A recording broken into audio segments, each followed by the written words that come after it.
So here are our Minersville diversity projects for the 2024-2025 school year. So first up, we have the thank you notes for students and teachers. Every homeroom in the school received thank you notes that the students and faculty of the school can send to one another, including staff and everyone else. You could fill out a note for whomever you want and it will get directly sent to them, even if they're out of the school. This way you can show appreciation for your teachers and friends. We also did our Veterans Day breakfast in November. We had a Veterans Day breakfast where we invited local veterans into our school. And at this breakfast, we heard inspiring and encouraging stories as well as advice from their days of serving our country. The students learned a lot from the veterans and we're very grateful that we could do this. The Be Kind Heart activity was held in our elementary school. Us as the diversity group went down to the elementary school and went to all the homerooms. And in the homerooms, the kids got little hearts where they can write motivational quotes or sayings that they go by. And after we collected them all back, we made a bulletin board with all the hearts that spell out kind. Here are some pictures. The students also stopped the Grinch from stealing the other hearts. At the high school, students were able to be the eye and kind, spread messages of kindness and thankfulness to show all students belong in our school. We created a banner that you could stand in front of and pose. Yeah. Here's pictures. Neurodiversity Week. We celebrated Neurodiversity Week by having a Spirit Week and everyone dressed up for all the days. We had so much fun celebrating and supporting the neurodiverse community. At the end of the week, we had Jaden Livey come in as a speaker and talk to us about being mentally strong and getting 1% better every day. So our big project for this year was the Disney's Epcot. We took it as our own and did our own thing. So our schools did not have classes. We rotated students through 10 countries in 20 different stations, explaining the ethnicity and cultural differences of each country. Each student was given a passport to have stamped in each country they rotated to, and at the end were given prizes when their passports were filled. Each country had different types of activities, foods, and speakers. All students had a fun time learning the different traditions and cultural practices of each country. Here's some pictures. In Norway, we taught about the Vikings and the ships that they were on, and we also handed out freeze pops and watched Frozen. Some more pictures from the teaching about the Vikings.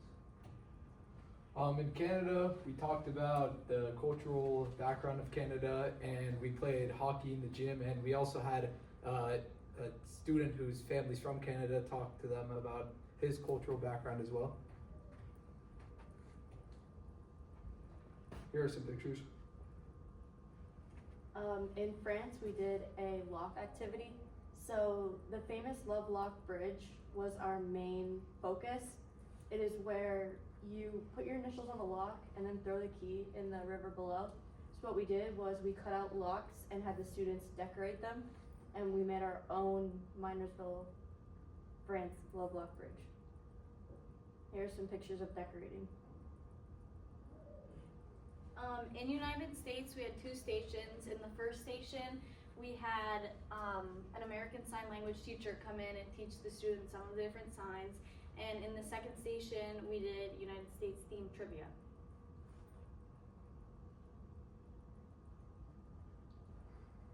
In Italy, we taught about the food history as well as the history of like how it became. We talked about the different ways they make their pizza, and we also had pizza for the kids to eat. And then we also had our old principal come in and talk about the history of The Godfather in Italy. So we also did the United Kingdom and Ireland. So we did that upstairs. We're 2 separate areas for the UK and Ireland. We had like a cafe type thing where we had like English tea. And then for Ireland, we had one of our teachers who has a lot of like Irish heritage, and he talked about like things like bagpipes, like the cultural practices in Ireland, kilts, a bunch of stuff like that. So yeah. Here's the tea tasting. So in Japan, there were 2 stations as well, and it talked about mindfulness and origami.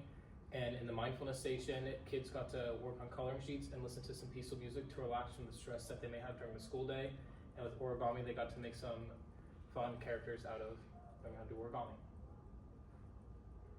And there's some pictures from Japan. In China, the cafeteria made different types of Chinese food, including a stir fry, and all the students got to go up and get it themselves and enjoy it. And there's pictures. In Mexico, we talked about the Day of the Dead, or Dia de los Muertos, and we also talked about a wrestling style that was originated from Mexico, Lucha Libre. So the students got a skull to color for Day of the Dead.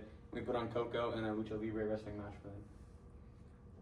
And then in Spain, we had all the regions of Spain up there, each dialect of the Spanish language.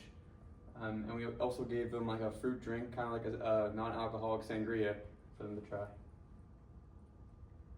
In Germany, the students had a chance to learn about their history, their sport paddleball that they play, and their traditional pretzels.